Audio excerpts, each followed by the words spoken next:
वो bond order चुटकियों में निकाल लेगा।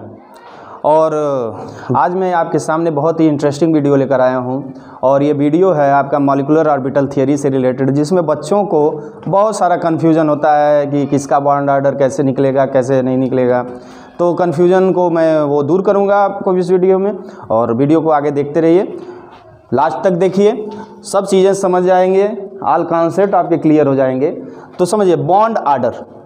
तो बॉन्ड ऑर्डर जानने से पहले ये समझिए कि एक चीज़ और, मॉलिक्यूलर ऑर्बिटल थ्योरी क्या कहता है। मॉलिक्यूलर ऑर्बिटल थ्योरी, देखिए मॉलिक्यूलर ऑर्बिटल थ्योरी ये कहता है कि जैसे ही एटम के ऑर्बिटल होते हैं, मतलब एटॉमिक ऑर्बिटल जैसे होते हैं, वैसे ही मॉलिक्यूलर ऑर्बिटल होते हैं। यानी एटम कंबाइन करके जब मॉलिक्यूल का फॉर्मेशन करता है तो उसमें भी वैसा ही डिस्ट्रीब्यूशन ऑफ इलेक्ट्रॉन होता है जैसे एटॉमिक ऑर्बिटल में होता है। ये आपका मॉलिक्यूलर ऑर्बिटल थ्योरी कहता है। और ये भी कहता है कि बॉन्ड जो होता है वो 1 भी हो सकता है तो 1.5 भी हो सकता है, 2 हो सकता है तो 2.5 भी हो सकता है। मतलब आपने अभी तक जितने भी बॉन्ड पढ़े होंगे, single bond, double bond, triple bond, लेकिन आपने कोई फ्रैक्शन में बॉन्ड नहीं पढ़ा। लेकिन मॉलिक्यूलर ऑर्बिटल थ्योरी क्या कहता है, कहता है कि फ्रैक्शन में भी बॉन्ड होते हैं। ठीक है, अब कैसे होता है, तो ऐसे समझिए मॉलिक्यूलर ऑर्बिटल थ्योरी के अकॉर्डिंग। अब मॉलिक्यूलर ऑर्बिटल थ्योरी के अकॉर्डिंग कहता है कि एटॉमिक ऑर्बिटल मिलकर मॉलिक्यूलर ऑर्बिटल बनाते हैं।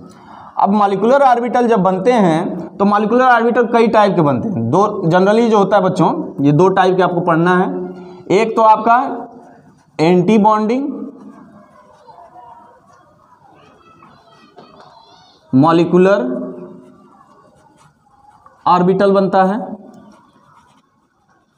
और एक बनता है बॉन्डिंग मॉलिक्यूलर ऑर्बिटल। तो 2 तरह के ऑर्बिटल बनते हैं, एक उतना ही एंटी बॉन्डिंग मॉलिक्यूलर ऑर्बिटल और bonding molecular orbital. Anti bonding molecular orbital बनता है और बॉन्डिंग मॉलिक्यूलर ऑर्बिटल बनता है। अब इसमें देखिए एंटी बॉन्डिंग मॉलिक्यूलर ऑर्बिटल को हम कैसे डिनोट करते हैं, तो इसको स्टार से डिनोट करते हैं। और बॉन्डिंग मॉलिक्यूलर ऑर्बिटल जैसा रहता है वैसे ही डिनोट, तो स्टार अगर आप लगा दे रहे हो किसी ऑर्बिटल के ऊपर तो वहां क्या हो जाएगा, वो एंटी बॉन्डिंग हो जाएगा। इसमें क्या क्या आपको पढ़ना है, तो आपको बच्चों 3 तरह के जो होते हैं मॉलिक्यूलर ऑर्बिटल होते हैं एंटी बॉन्डिंग मॉलिक्यूलर ऑर्बिटल। एक सिग्मा स्टार, एक पाई स्टार, और एक आपका डेल्टा स्टार। इसमें भी वही होता है, सिग्मा, पाई और डेल्टा। अब सिग्मा, पाई और डेल्टा जो होता है, सिग्मा, पाई, डेल्टा,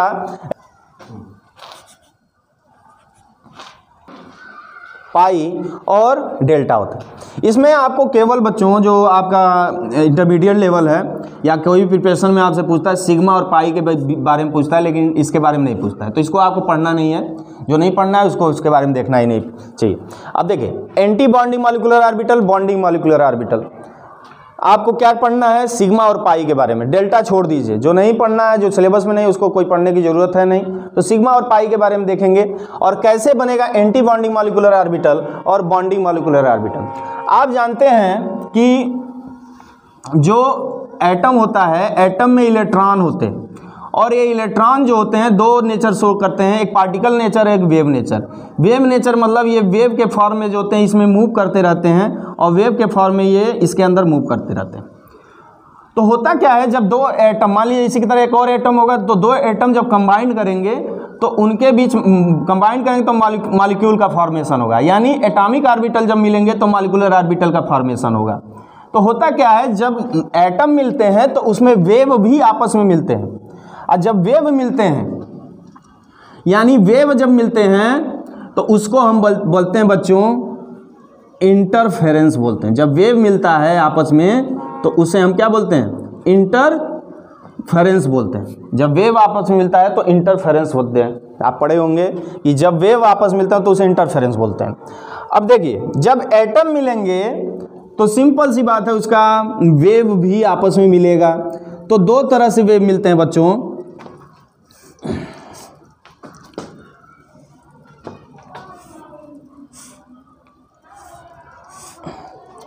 तो देखिए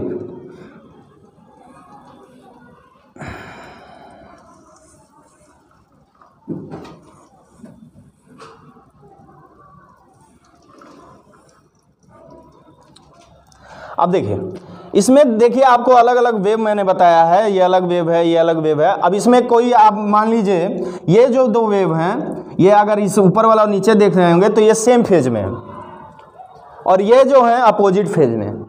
तो बाय द वे अगर ये जो है मान लीजिए इसका वेव फंक्शन साइन ए है, वेव फंक्शन को साइन से डिनोट करता है, और इसका वेव फंक्शन साइन बी है, मान लीजिए इसका भी साइन ए है और इसका भी वेव फंक्शन बी है। मैंने क्या कहा कि इसमें क्या देख रहे हैं आप, सेम फेज में हैं, दो वेव हैं सेम फेज में। यहाँ दो वेव क्या है, अपोजिट फेज में। तो जब ये दोनों वेव मिलेंगे तो वहाँ पे जो इंटरफेरेंस होगा उसी इंटरफेरेंस को बच्चों हम लोग बोलते हैं कॉन्स्ट्रक्टिव इंटरफेरेंस। कॉन्स्ट्रक्टिव इंटरफेरेंस बोलते हैं, कॉन्स्ट्रक्टिव इंटरफेरेंस। और कॉन्स्ट्रक्टिव इंटरफेरेंस में हमेशा याद रखिए, कॉन्स्ट्रक्टिव इंटरफेरेंस में ऐसे बना दे रहा हूँ, हमेशा एम्पलीट्यूड जो होता है वो इंक्रीज कर जाता है। यानी पहले कुछ छोटा एम्पलीट्यूड होगा, मान लीजिए A1, अब एम्पलीट्यूड क्या हो गया, ज़्यादा हो गया A2, यानी A2 is greater than A1। तो ऐसे इंटरफेरेंस को हम जहाँ एम्पलीट्यूड इंक्रीज कर जाता है उसको हम बोलते हैं कॉन्स्ट्रक्टिव इंटरफेरेंस। अब इसमें क्या होगा, इन दोनों वेव को जब आप मिलाएंगे तो इनसे जो होगा क्या होगा, ये आपका अपोजिट फेज में है तो इसमें क्या होगा, पहले की अपेक्षा जो आपका वेव एम्पलीट्यूड हो जाएगा वो कुछ कम हो जाएगा। और इसको हम बोलते हैं वेव जब एम्पलीट्यूड कम हो जाए, यानी मान लीजिए A2 और ये A1 है, ये A1 है, तो क्या होगा, A1 is greater than A2। तो ऐसे इंटरफेरेंस को हम लोग बोलते हैं डिस्ट्रक्टिव इंटरफेरेंस। इसको क्या बोलते हैं, डिस्ट्रक्टिव इंटरफेरेंस। डिस्ट्रक्टिव इंटरफेरेंस होता है जब एम्पलीट्यूड कम हो जाए तो डिस्ट्रक्टिव इंटरफेरेंस, जब एम्पलीट्यूड बढ़ जाए तो कंस्ट्रक्टिव इंटरफेरेंस। कब होगा, जब सेम फेज में होंगे, कब ये होगा, जब अपोजिट फेज में होंगे। यानी यहाँ आप क्या देख रहे हैं, यहाँ पे जब इंटरफेरेंस हो रहा है तो कंस्ट्रक्टिव इंटरफेरेंस। तो हमेशा याद रखिए, कंस्ट्रक्टिव इंटरफेरेंस से हमेशा बॉन्डिंग मॉलिक्यूलर ऑर्बिटल का फॉर्मेशन होता है, बॉन्डिंग मॉलिक्यूलर ऑर्बिटल का फॉर्मेशन होता है। और बॉन्डिंग मॉलिक्यूलर ऑर्बिटल को जैसा है, मान लीजिए अगर सिग्मा है, सिग्मा, तो सिग्मा जो होगा, सिग्मा बराबर हो जाएगा, अगर देखा जाए बॉन्डिंग मॉलिक्यूलर ऑर्बिटल सिग्मा है तो सिग्मा बराबर क्या हो जाएगा, दोनों वेव मिल रहे हैं ना, तो वेव फंक्शन भी उनका मिलेगा, यानी साइन ए प्लस साइन बी हो जाएगा। वेव फंक्शंस मिल रहे हैं तो सिग्मा बराबर क्या हो जाएगा, साइन ए प्लस साइन बी हो जाएगा।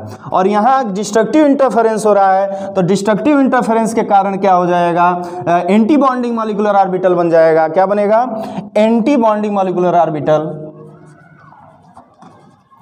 एंटी बॉन्डिंग मॉलिक्यूलर ऑर्बिटल, जैसे मान लीजिए सिग्मा स्टार बन रहा है तो क्या होगा, इसका sigma star anti bonding molecular orbital. तो यहाँ क्या हो रहा है, डिस्ट्रक्टिव इंटरफेरेंस हो रहा है तो यहाँ क्या हो जाएगा, वेव फंक्शन क्या हो जाएगा, साइन ए माइनस साइन बी। तो इस वजह से जो होता है आपका जो एंटी बॉन्डिंग मॉलिक्यूलर ऑर्बिटल होता है और जो बॉन्डिंग मॉलिक्यूलर ऑर्बिटल होता है उनका फॉर्मेशन होता है। अब देखते हैं कितने एंटी, कोई भी एटम मिलता है तो उससे जो मॉलिक्यूलर ऑर्बिटल बनते हैं, तो कभी भी याद रखिए जब दो एटॉमिक ऑर्बिटल मिलेंगे तो दो मॉलिक्यूलर ऑर्बिटल भी बनते हैं। अगर 4 एटॉमिक ऑर्बिटल मिल रहे हैं तो 4 मॉलिक्यूलर ऑर्बिटल बनेंगे। अब उसमें से 2 आपका एंटी बॉन्डिंग हो जाएगा, 2 बॉन्डिंग हो जाएगा। तो जितने एटॉमिक ऑर्बिटल होते हैं मिलते हैं उतने ही मॉलिक्यूलर ऑर्बिटल बनते हैं। अब उसमें कुछ एंटी बॉन्डिंग हो जाएगा, कुछ बॉन्डिंग हो जाएगा। तो एटॉमिक ऑर्बिटल जब मिलेंगे तो उससे मॉलिक्यूलर ऑर्बिटल बनेगा। अब ये देखिए, अगर मान लीजिए यस और यस ऑर्बिटल मिल रहा है, हमेशा आप जानते हैं यस और यस ऑर्बिटल मिलने से, yes atomic orbital yes atomic orbital जब मिलेगा तो उसमें जो बॉन्ड बनता है वो बनता कैसा है, सिग्मा बॉन्ड बनता है। तो इसके मॉलिक्यूलर ऑर्बिटल भी 2 हो जाएंगे, एक आपका एंटी बॉन्डिंग होगा और दूसरा बॉन्डिंग हो जाएगा।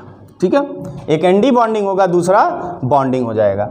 अब P और P जब मिलते हैं आपस में तो आप जानते हैं कि P और P ऑर्बिटल मिलने से P बॉन्ड पाई बॉन्ड भी बनता है और साथ ही में सिग्मा बॉन्ड भी बनता है। तो पाई बॉन्ड अगर बन रहा है तो पाई बॉन्ड बनता है तो उसमें भी पाई मॉलिक्यूलर ऑर्बिटल बनेगा दो तरह का, एक एंटी बॉन्डिंग और एक बॉन्डिंग बनेगा। ऐसे ही सिग्मा बॉन्ड भी अब अगर बन रहा है पी और पी ऑर्बिटल से, तो आप जानते हैं कि सिग्मा दो प्रकार के मॉलिक्यूलर ऑर्बिटल बनेंगे, एक सिग्मा स्टार बनेगा, एक सिग्मा, यानी एक एंटी बॉन्डिंग दूसरा बॉन्डिंग बन जाएगा।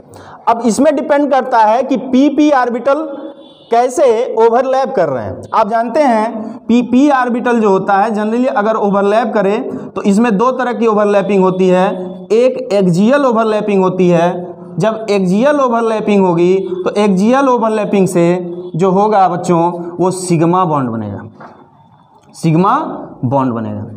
और एक जो होता है आपका लेटरल ओवरलैपिंग होता है, और लेटरल ओवरलैपिंग से क्या बनेगा, पाई बॉन्ड बनेगा। ये लेटरल ओवरलैपिंग से पाई बॉन्ड बनेगा। तो सिग्मा बॉन्ड बन गया और पाई बॉन्ड बन गया। अब इसको क्वेश्चन बॉन्ड ऑर्डर का क्वेश्चन करते समय हमेशा मैं जो लूँगा आप ये समझिएगा कि जो पीजेड ऑर्बिटल होगा, पीजेड ऑर्बिटल जो होगा, मैं पीजेड ऑर्बिटल को ले रहा हूँ कि वो एक्सियल ओवरलैपिंग करेगा, और पीएक्स और पी वाई ऑर्बिटल को मैं ले रहा हूँ कि वो, क्योंकि पीजेड अगर एक एक्सियल पे ओवरलैपिंग करेगा तो बाकी दोनों क्या करेंगे, लेटरल ओवरलैपिंग करेंगे, लेटरल ओवरलैपिंग एक्सियल। तो बाकी जो होते हैं आप देखते हैं p x p y p z जो होता है इन 3 डायमेंशनल होता है। तो अगर पी जेड एक्सियल कर रहा है तो पी एक्स और पी वाई क्या करेंगे, लेटरल ओवरलैपिंग करेंगे। तो मैंने पी जेड को ले लिया एक्सियल ओवरलैपिंग और पी एक्स और पी वाई को ले लिया लेटरल ओवरलैपिंग।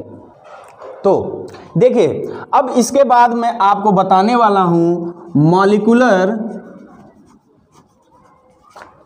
ऑर्बिटल, जैसे आप एटॉमिक, जैसे इलेक्ट्रॉनिक कॉन्फ़िगरेशन एटम का लिखते हैं, वैसे ही मॉलिक्यूलर ऑर्बिटल इलेक्ट्रॉनिक कॉन्फ़िगरेशन होता है। सेम उसी की तरह ये भी होता है, ये भी हुंड्स रूल और पाउली रूल, बाउ रूल प्रिंसिपल को फॉलो करता है, और इसी प्रकार इसका भी होता है, लेकिन थोड़ा सा डिफरेंस आपको समझना पड़ेगा। देखिए अब देखिए मॉलिक्यूलर ऑर्बिटल इलेक्ट्रॉनिक कॉन्फ़िगरेशन कैसे लिए, जैसे आप एटम का इलेक्ट्रॉनिक कॉन्फ़िगरेशन उसी तरह इनका भी होता है, लेकिन इसका थोड़ा सा डिफरेंस होता है, तो वो मैं बताने वाला हूँ। वो डिपेंड करता है उनके एटॉमिक नंबर पे डिपेंड करता है। यदि कोई, आप जानते हैं मॉलिक्यूल अगर बनेगा तो मॉलिक्यूल दो टाइप के बनेंगे, मॉलिक्यूल दो टाइप के बनेंगे। एक आपका होमो एटॉमिक मॉलिक्यूल बनेगा और दूसरा बनेगा हेटेरो एटॉमिक।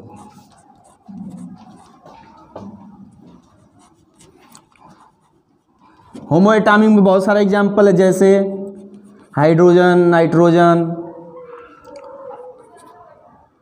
बोरान, फिर आपका फ्लोरीन, ये होमो एटॉमिक सभी एक ही एटम्स है। हेटेरो एटॉमिक में जैसे CO हुआ, NO हुआ, ठीक है, तो ये हेटेरो एटॉमिक हुए। तो मैं पहले आपको होमो एटॉमिक के बारे में बताऊंगा, इसका कैसे लिखते हैं, फिर आपको हेटेरो एटॉमिक के बारे में बताऊंगा। तो होमो एटॉमिक में याद रखिए एटॉमिक नंबर पे डिपेंड करेगा, याद रखिए एटॉमिक नंबर पे। तो अगर एटॉमिक नंबर लेस देन या इक्वल टू 7 है, 7 याद रखिए, लेस देन या इक्वल टू 7 है, ठीक है, लेस देन या इक्वल, जैसे pH निकालते थे, pH less than 7, pH is more than, जैसे इसको भी याद रखो। Z जो है लेस देन या इक्वल टू 7 है, यानी एटॉमिक नंबर 7 से कम है या बराबर है 7 के, तब क्या लिखते हैं, तो याद रखिए उसका जो इलेक्ट्रॉनिक आपका जो इलेक्ट्रॉनिक कॉन्फ़िगरेशन होगा वो होगा sigma 1s, sigma star 1s, sigma 2s, sigma star 2s। अब देखिए इतना तो आपका होगा sigma 1s, sigma star 1s, sigma 2s, sigma star 2s, और इसके बाद आपका हो जाएगा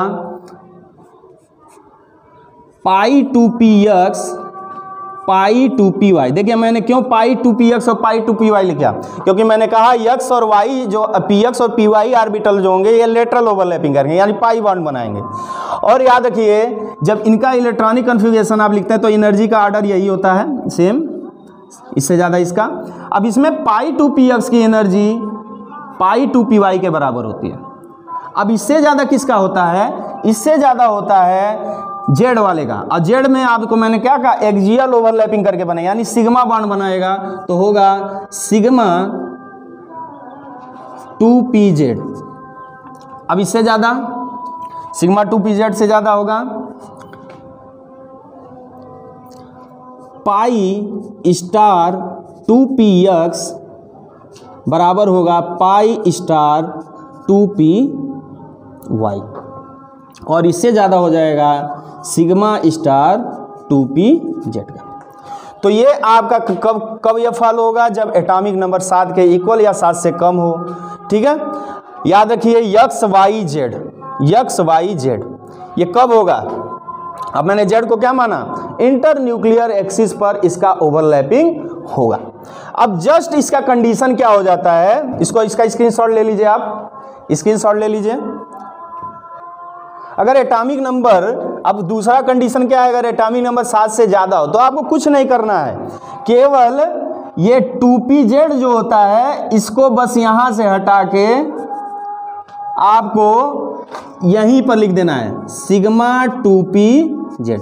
यानी इस जब z एटॉमिक नंबर 7 से ज़्यादा हो जाता है तब 2pz का जो एनर्जी होता है 2px और 2py से कम हो जाता है। ये रीजन इसका क्या होता है, इसका रीजन होता है sp mixing, sp mixing, sp mixing होता है। यानी 2s और 2p ऑर्बिटल के बीच जो एनर्जी का डिफरेंस होता है वो जैसे जैसे एटॉमिक नंबर बढ़ेगा वैसे वैसे एनर्जी का डिफरेंस कम हो जाता है। पहले एटॉमिक नंबर कम रहता है तो उनके बीच एनर्जी का डिफरेंस कम हो जाता है, तो 2s और 2p ऑर्बिटल के बीच रिपल्सन फोर्स ज़्यादा हो जाता है, तो इसलिए 2p ऑर्बिटल का एनर्जी ज़्यादा हो जाता है और बाकी उसके बाद कम होता चला जाता। तो इसी अनुसार sp मिक्सिंग के कारण जो होता है ये हमें लिखना पड़ा।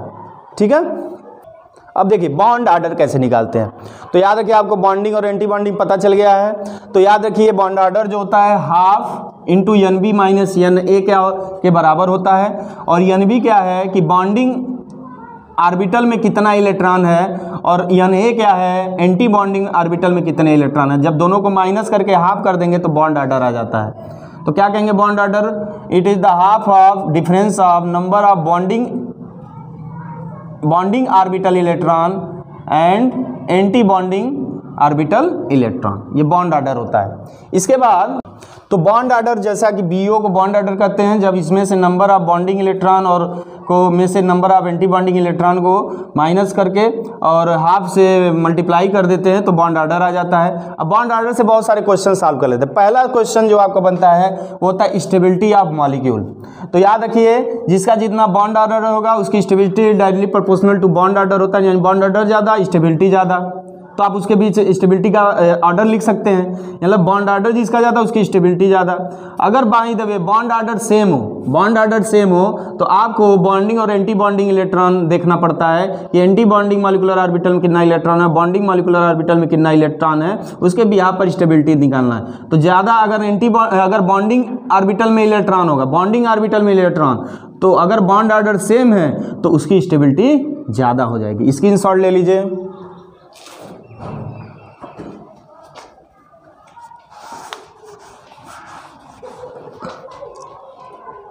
लो दूसरा,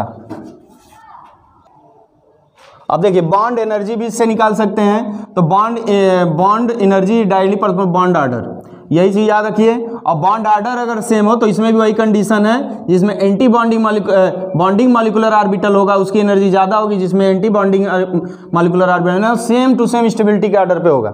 एंटी बॉन्डिंग अगर मॉलिक्यूलर ऑर्बिटल में इलेक्ट्रॉन ज़्यादा है तो इसकी बॉन्ड एनर्जी कम हो जाएगी, अगर बॉन्डिंग मॉलिक्यूलर ऑर्बिटल में इलेक्ट्रॉन ज़्यादा है तो उसकी बॉन्ड एनर्जी ज़्यादा हो जाएगी। ये कब होगा, जब बॉन्ड ऑर्डर सेम हो, यानी एकदम स्टेबिलिटी वाला कॉन्सेप्ट इसमें है। तीसरा है बॉन्ड लेंथ,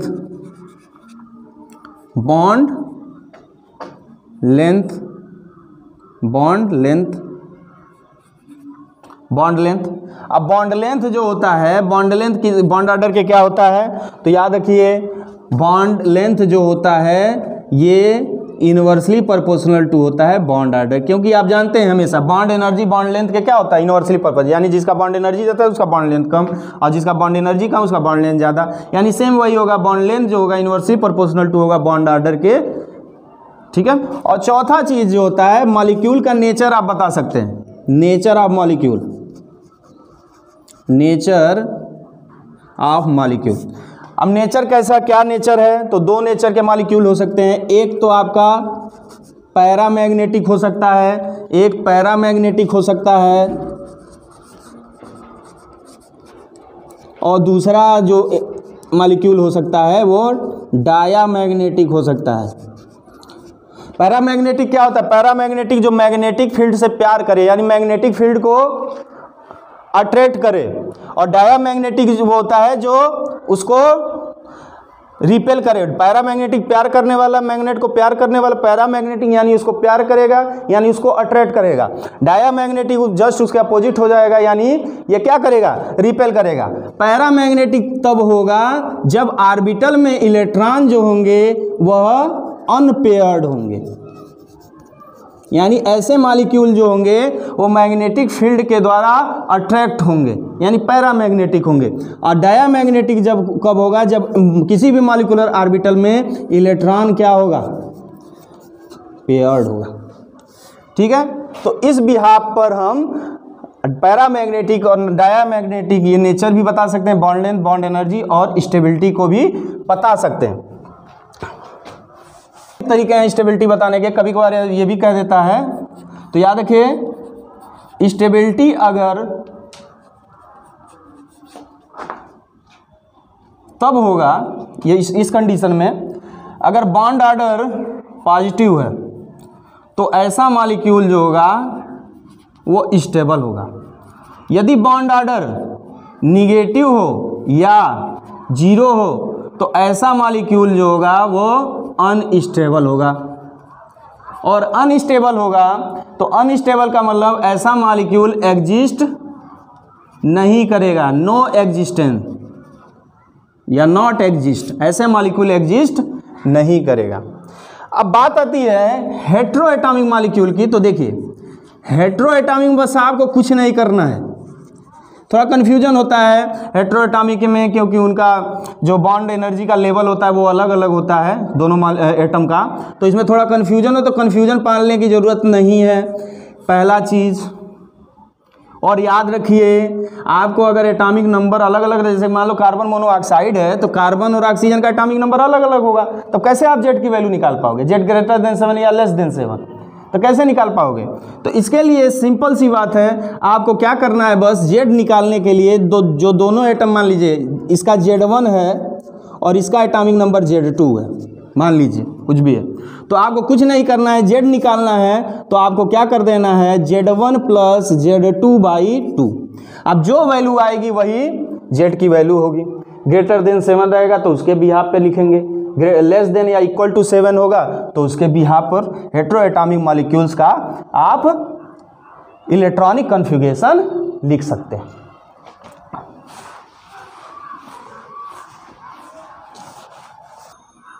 अब देखिए बॉन्ड ऑर्डर बताने का आपको सबसे आसान ट्रिक बता दे रहा हूँ बॉन्ड ऑर्डर के लिए।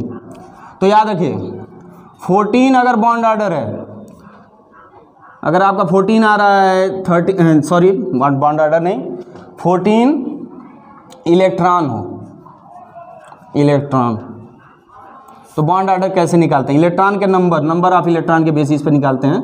तो 14 है, 13 है, 12 है, 11 है, 10 है, इधर से 14, 15, 16, 17, 18, तो इसका बॉन्ड ऑर्डर आप बिना देखे हुए लिख सकते हो। कैसे, 14 जो होता है उसका बॉन्ड ऑर्डर निकालेंगे तो 3 आता है।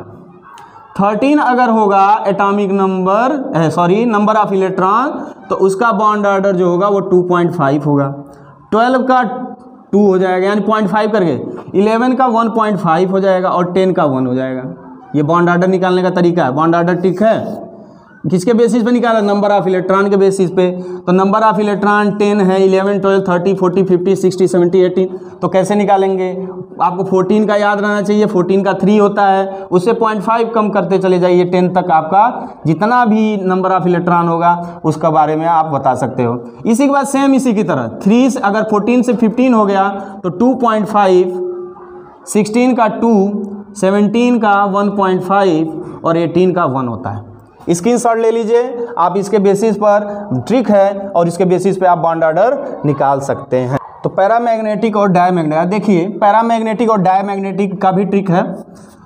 अब मान लीजिए पैरा है कोई हो, कोई डायमैग्नेटिक हो, तो पैरा और डाया क्या क्या होते हैं। जो पैरा जो होता है आपको इसको बेसिस किस बेसिस पे निकालना है, तो इसमें याद रखिए नंबर ऑफ इलेक्ट्रॉन्स जो होंगे मॉलिक्यूल में उनके बेसिस पे आएंगे। हमेशा याद रखिए मॉलिक्यूल का ही देखना है इलेक्ट्रॉन, ये नहीं कि एटम का इलेक्ट्रॉन देखने लगे।